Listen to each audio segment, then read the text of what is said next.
Ako po si Brian Mendoza, kilala po ako ng mga taga-barangay Santa Lucia. Dati po akong barangay konsyal doon at kasalukuyan pong nandito po ako sa Bayan ng Dolores as local disaster. Ulit ko po, wala po kaming ipamimigay, wala po tayong payout, pero maipapangako po sa inyo na sa loob ng 2 oras na pagsasama po natin ay may matututunan po kayo.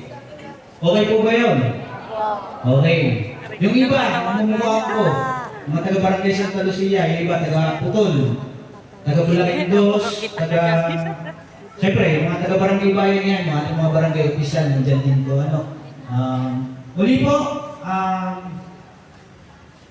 sa tingin ko po, labis po tayo sa 140 na nire-request po namin sa Pantawid, Kasi dapat po, ang mangyayari, 130 beneficiary lang ng Pantawid ang aming invited.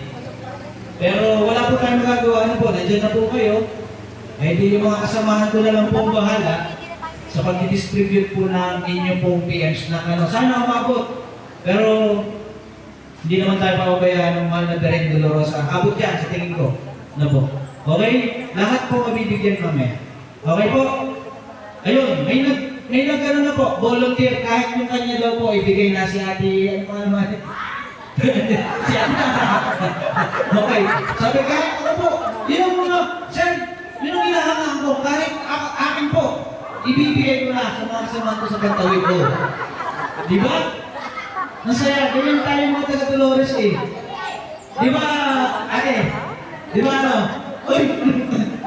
Wala ka dyan, sir. Tawin niya. Okay. Sa loob po ng 2 oras, sa mga nandiyan po sa likod, kinig po, ma'am. Ayun. O yung mga natin sa ating mga kasamahan sa barangay bayan yan, nandiyan na sila.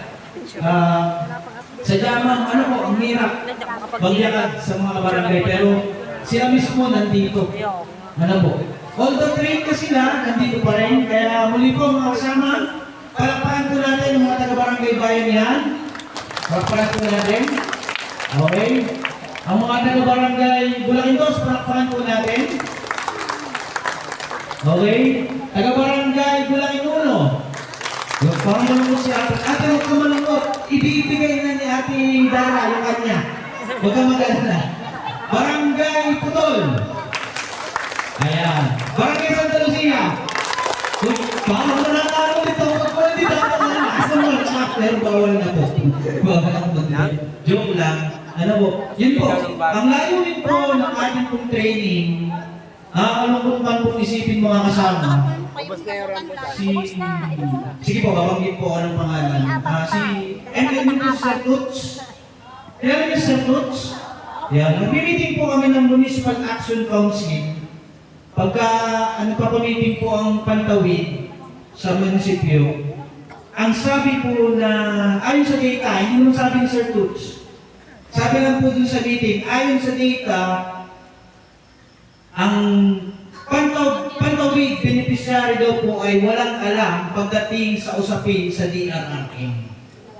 Yes po, yun po yung lumabas. Kaya po kami, ang opisina po, ang tanggapan po ng pamamahala ng pagpapababa ng bantang panganib at sakuna o yung MDRRMO ay nakipag-coordinate po sa ating pong Pantawid coordinators, yung mga MLED po natin na dumalo po kayo sa ganitong klase ng training or seminar. 2 oras lang po ito. Po? Yun lang po yung hiling namin, makinig, manood. Pero ito pong ituturo namin sa inyo, ay sigurado pong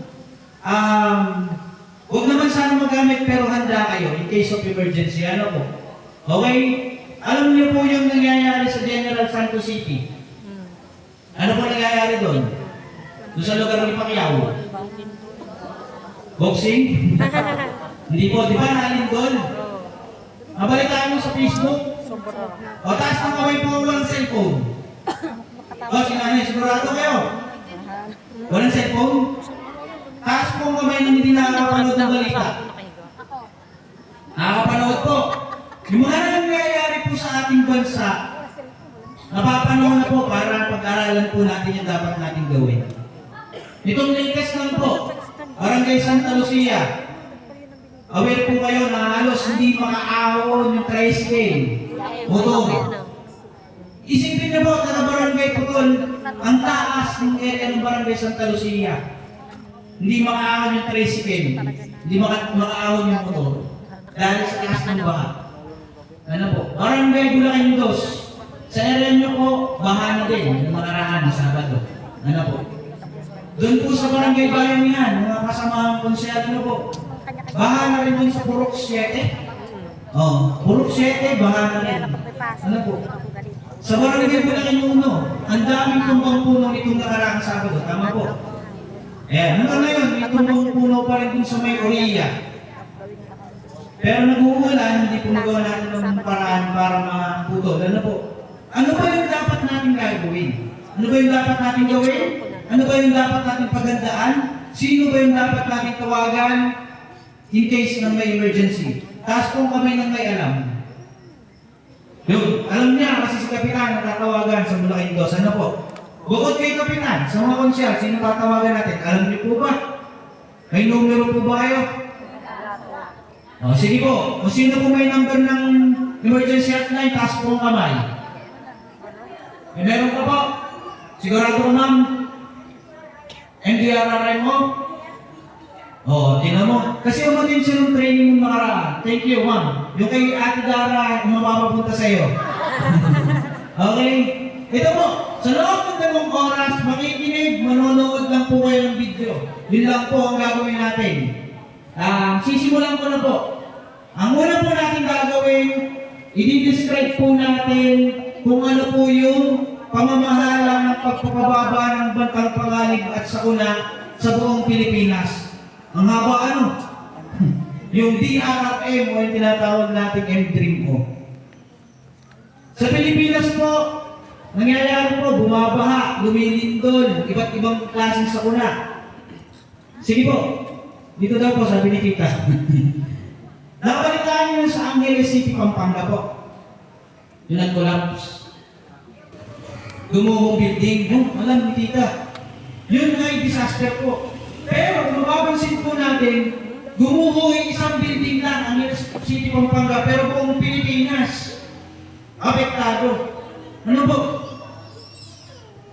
Kaya ngayon po, ituturo po namin yung mga pamamaraan na dapat yung gawin in case na magkameron po ng sakuna dito sa atin sa bayan ng Dolores. Next, alamin po natin yung importansya ng paghahanda kung sakaling may sakuna. Okay. Sino po yung nakamotor dito? Taas po ang kamay, huwag mahiya. Yung nakamotor kanina pumunta dito. Naka-helmet po kayo? Di ba hindi? Tama.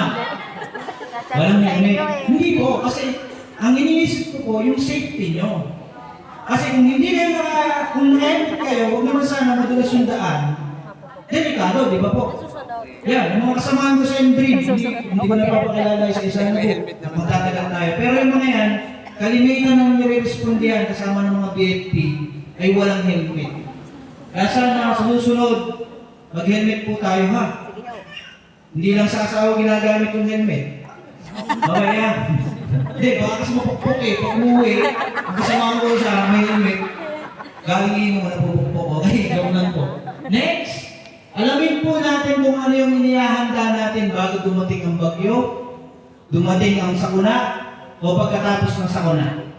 Tandaan natin na hindi lang bagyo yung pinaghahandaan. Ngayon, ramdam na ramdam po natin yung ekonomiya, tumataas po yung, anong tumataas po? Bilihin. Gasolina. Sa tingin niyo po, disaster yun?